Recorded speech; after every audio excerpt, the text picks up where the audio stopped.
உழைக்கும் மக்களின் நலன்களில், குறிப்பாக விளிம்புநிலை மக்களின் நலன்களில் அக்கறை கொண்டதாகவும் இல்லை. கூட்டணியில் இருக்கிற ஓரிரு கட்சிகளை திருப்திப்படுத்தி தமது ஆட்சியை 5 ஆண்டு காலத்திற்கு தக்க வைத்துக் கொள்ள வேண்டும் என்கிற துடிப்பும் பதைப்பும் தான் இந்த அறிக்கையிலே மேலோங்கி இருக்கிறது.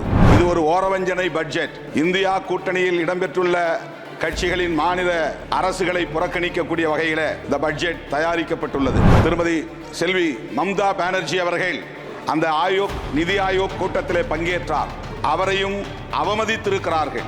அவர் பேசிக் கொண்டிருக்கிற போதே ஒலிவாங்கியை அணைத்திருக்கிறார்கள். இந்த அவமதிப்பை நான் வன்மையாக கண்டிக்கிறேன். தமிழ்நாடு அரசுக்கு வழங்க வேண்டிய சர்வ சிக்ஷா சம்ஹார சிக்ஷா என்கிற கல்வி திட்டத்திற்கான நிதியை வழங்காமல் பிளாக்மெயில் செய்யக்கூடிய நடவடிக்கையிலே ஈடுபடுவது அதிர்ச்சி அளிக்கிறது. பாரதிய நாகரிக் சுரக்ஷா சன்ஹிதா என்று பெயர் மாற்றம் செய்திருக்கிறீர்கள். ஏன் இந்தியன் எவிடன்ஸ் ஆக்ட் என்கிற சட்டத்தின் பெயரை பாரதிய நியாய சாட்சிய அதிநியம் என்று பெயர் மாற்றம் செய்திருக்கிறீர்கள். இந்த சமஸ்கிருதமயமாதல் நடவடிக்கை ஏன் என்று நாட்டு மக்கள் கேள்வி எழுப்புகிறார்கள். இது அரசமைப்பு சட்டத்திற்கு எதிரான நடவடிக்கை. ஆர்டிகிள் 348 எதிரான நடவடிக்கை. இந்த போக்கை கைவிட வேண்டும். இந்த சட்டங்கள் அனைத்தையும் இயற்றப்பட்ட இந்த திருத்தப்பட்ட இந்த சட்டங்களை திரும்ப பெற வேண்டும் என்று வலியுறுத்துகிறேன். SC/ST மக்களுக்கு எதிரான வன்கொடுமைகள் அதிகரித்துக் கொண்டிருக்கின்றன. வன்கொடுமைகள் அதிகரிப்பது ஒருபுறம், பெண்களுக்கு எதிரான வன்கொடுமைகள், ஆணவ கொலைகள், ஆனர் கில்லிங்ஸ் உத்தரப்பிரதேசம் போன்ற மாநிலங்களில் இன்றைக்கு அதிகரித்து தென் மாநிலங்களிலும் இன்றைக்கு அது பரவி வருகிறது. ஆகவே ஆணவ கொலைகளை தடுப்பதற்கென்று தனி சட்டம் ஒன்றை இயற்ற வேண்டும். சப்ளான் துணை திட்டம், schedule caste and schedule tribes. இந்த சப்ளான் என்ற துணை திட்டத்தின் அடிப்படையில் மக்கள் தொகை அடிப்படையில் அவர்களுக்கு நிதியை ஒதுக்கீடு செய்ய வேண்டும். விளிம்புநிலை மக்களை, அதாவது schedule caste, schedule tribes, OBC, minorities, differently abled ஆகிய இந்த மக்களை எல்லாம் புறக்கணிக்கக்கூடிய ஒரு அரசாக இந்த அரசு விளங்குகிறது. இந்த நிலை நீடித்தால் இந்த ஆட்சி 5 ஆண்டு காலத்திற்கு நீடிக்காது என்பதை இந்த நேரத்திலே நான் சொல்ல கடமைப்பட்டு இருக்கிறேன். Big bang Tamil BBT.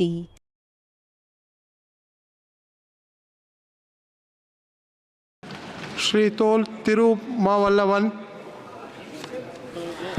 மாண்புமிகு அவைத்தலைவருக்கு வணக்கம். இந்த நிதிநிலை அறிக்கை தேசத்தின் ஒருங்கிணைந்த வளர்ச்சியை கருத்தில் கொண்டு தயாரிக்கப்பட்டதாக இல்லை. உழைக்கும் மக்களின் நலன்களில், குறிப்பாக விளிம்புநிலை மக்களின் நலன்களில் அக்கறை கொண்டதாகவும் இல்லை. கூட்டணியில் இருக்கிற ஓரிரு கட்சிகளை திருப்திப்படுத்தி தமது ஆட்சியை 5 ஆண்டு காலத்திற்கு தக்க வைத்துக் கொள்ள வேண்டும் என்கிற துடிப்பும் பதைப்பும் தான் இந்த அறிக்கையிலே மேலோங்கி இருக்கிறது. இது ஒரு ஓரவஞ்சனை பட்ஜெட். இந்தியா கூட்டணியில் இடம்பெற்றுள்ள கட்சிகளின் மாநில அரசுகளை புறக்கணிக்கக்கூடிய வகையில் இந்த பட்ஜெட் தயாரிக்கப்பட்டுள்ளது. அதனால்தான் தமிழ்நாடு முதல்வர் மாண்புமிகு தளபதி ஸ்டாலின் அவர்கள் இதனை கண்டிக்கிற வகையில் நிதி ஆயோக் கூட்டத்தில் பங்கேற்பதை புறக்கணிக்கிறோம் என்று வெளிப்படையாக அறிவித்தது மட்டுமில்லாமல் தமிழ்நாடு முழுவதும் கண்டன ஆர்ப்பாட்டங்களையும் நடத்தியிருக்கிறார் என்பதை இந்த அரசின் கவனத்திற்கு நான் கொண்டு வர விரும்புகிறேன். எனினும் மேற்கு வங்க மாநில முதல்வர் திருமதி செல்வி மம்தா பானர்ஜி அவர்கள் அந்த நிதி ஆயோக் கூட்டத்திலே பங்கேற்றார். அவரையும் அவமதித்திருக்கிறார்கள். அவர் பேசிக் கொண்டிருக்கிற போதே ஒலிவாங்கியை அணைத்திருக்கிறார்கள். இந்த அவமதிப்பை நான் வன்மையாக கண்டிக்கிறேன். இந்த நிலை கூடாது என்பதையும் சுட்டிக்காட்ட கடமைப்பட்டிருக்கிறேன். பிற கட்சிகள் ஆளக்கூடிய மாநிலங்கள், இந்தியா கூட்டணியை சார்ந்த பிற கட்சிகள் ஆளக்கூடிய மாநிலங்கள் வஞ்சிக்கப்பட்டிருக்கின்றன என்பதையும் இந்த நேரத்தில் நான் அரசின் கவனத்திற்கு கொண்டு வர விரும்புகிறேன். தேசிய கல்விக் கொள்கையை ஏற்காத மாநிலங்கள் தமிழ்நாடு உள்ளிட்ட பல மாநிலங்கள் உள்ளன. அடிப்படை கொள்கைகளிலே முரண்கள் உள்ளதால் அந்த கொள்கையை ஏற்பதிலே, அதை நடைமுறைப்படுத்துவதிலே சிக்கல்கள் உள்ளன. அதற்காக தமிழ்நாடு அரசுக்கு வழங்க வேண்டிய சர்வ சிக்ஷா சம்ஹார சிக்ஷா என்கிற கல்வி திட்டத்திற்கான நிதியை வழங்காமல் பிளாக்மெயில் செய்யக்கூடிய நடவடிக்கையிலே ஈடுபடுவது அதிர்ச்சி அளிக்கிறது. இந்த போக்கை மிக வன்மையாக கண்டிக்கிறேன். தமிழ்நாடு மாநில அரசின் பள்ளி கல்வித்துறை அமைச்சர் அன்பில் மகேஷ் பொய்யாமொழி அவர்கள் அதிகாரிகளோடு வந்து இந்திய ஒன்றிய அமைச்சர் தர்மேந்திர பிரதான் அவர்களை நேரிலே சந்தித்து நாடாளுமன்ற உறுப்பினர்களோடு சந்தித்து முறையிட்டார்.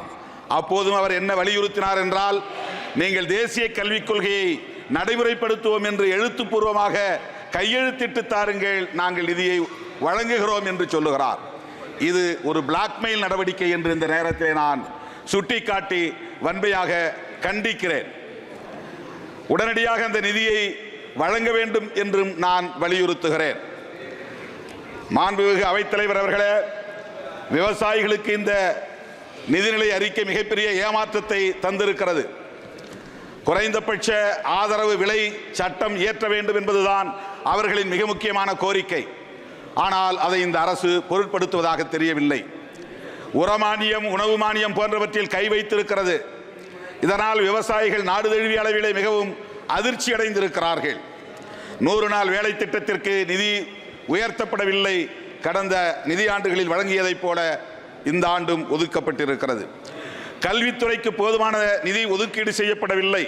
கடந்த ஆண்டு 47,234 கோடி ஒதுக்கீடு செய்யப்பட்டு அதில் 38,416 கோடி தான் செலவு செய்திருக்கிறார்கள். ஏறத்தாழ 7,000 கோடியை செலவழிக்கவில்லை என்பது வேதனைக்குரியது. இந்த ஆண்டு அதே போல 46,315 கோடி ஒதுக்கீடு செய்யப்பட்டிருப்பதாக அறிவிக்கப்பட்டிருக்கிறதே தவிர, ஆனால் அதை முழுமையாக செலவு செய்வார்களா என்று தெரியவில்லை. மாண்புமிகு அவைத்தலைவர் அவர்களே, உயர்கல்விக்கு இந்த ஆண்டு 10,000 கோடி குறைத்திருக்கிறார்கள். 10,000 கோடியை குறைத்திருப்பதை நான் சுட்டிக்காட்டி மிக வன்மையாக கண்டிப்பதோடு அந்த தொகையை மீண்டும் வழங்க வேண்டும், ஒதுக்கீடு செய்ய வேண்டும் என்று வலியுறுத்துகிறேன். ஐஐடி நிறுவனத்திற்கு இந்த ஆண்டு 60 கோடி ரூபாயை குறைத்திருக்கிறது இந்த நிதிநிலை அறிக்கையின் மூலம். மாண்புமிகு அவைத்தலைவர் அவர்களே, கடந்த டிசம்பரின் போது எதிர்க்கட்சி உறுப்பினர்கள் அனைவரையும் வெளியேற்றிவிட்டு ஏராளமான சட்டங்களை நிறைவேற்றினீர்கள். அதிலே 3 குற்றவியல் சட்டங்களும் அடங்குமாகும். அரசியலமைப்பு சட்டம் உறுப்பு எண் ஆர்டிகிள் 348 348 தெளிவாக சொல்லுகிறது, இயற்றப்படுகிற அனைத்து சட்டங்களும் ஆங்கிலத்தில் தான் இருக்க வேண்டும், அந்த பெயர்கள் ஆங்கிலத்தில் தான் இருக்க வேண்டும் என்று சொல்லப்பட்டிருக்கிறது. ஆனால் ஐபிசி என்கிற சட்டத்தின் பெயரை பாரதிய நியாய சன்ஹிதா என்று பெயர் மாற்றம் செய்திருப்பது ஏன்? இதை நாட்டு மக்கள் இன்றைக்கு கேள்வியாக எழுப்புகிறார்கள். கிரிமினல் ப்ரொசீஜர் கோட் என்கிற சட்டத்தின் பெயரை பாரதிய நாகரிக் சுரக்ஷா சன்ஹிதா என்று பெயர் மாற்றம் செய்திருக்கிறீர்கள் ஏன்? இந்தியன் எவிடன்ஸ் ஆக்ட் என்கிற சட்டத்தின் பெயரை பாரதிய நியாய சாட்சிய அதிநியம் என்று பெயர் மாற்றம் செய்திருக்கிறீர்கள்.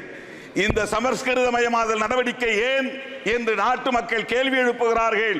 அதற்கு மாண்புமிகு அமைச்சர்கள் பதில் சொல்ல வேண்டும் என்று இந்த நேரத்தில் நான் பதிவு செய்ய கடமைப்பட்டிருக்கிறேன்.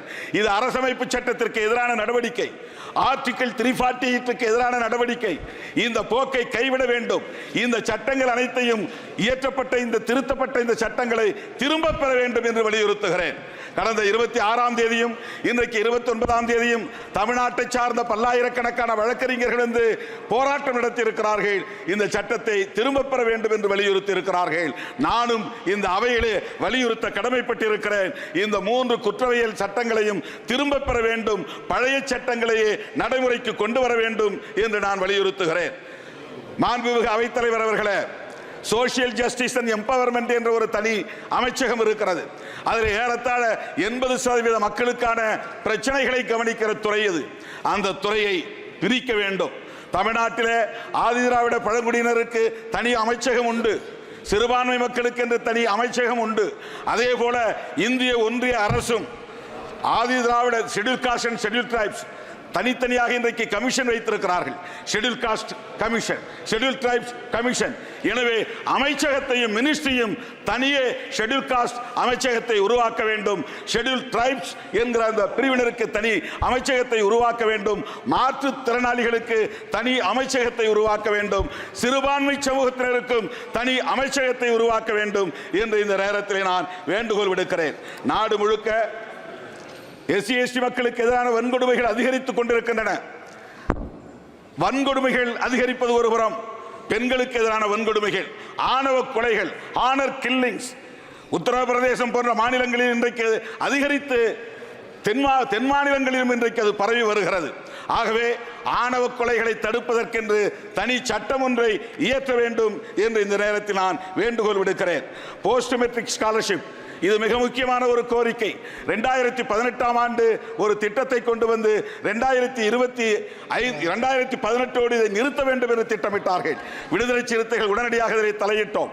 அமைச்சரவர்களை நேரிலே சந்தித்தோம். இது மிகப்பெரிய துரோகம், படிக்கிற மாணவர்களுக்கு எதிரான நடவடிக்கை. போஸ்ட் மெட்ரிக் ஸ்காலர்ஷிப் கால வரம்பின்றி வழங்க வேண்டும் என்று வலியுறுத்தினோம். அதன் பிறகு 2025 வரையில் 35,000 கோடி ஒதுக்குவதாக சொன்னார்கள். ஆனால் ஆண்டுக்கு 7,000 என்கிற முறையிலே ஒதுக்க வேண்டும், அதையும் ஒதுக்கவில்லை. இப்போதும் அதை எந்த வரையறையை கொண்டு நிதி ஒதுக்கீடு செய்திருக்கிறார்கள் என்று தெரியவில்லை. இதற்கு கால வரம்பு கூடாது.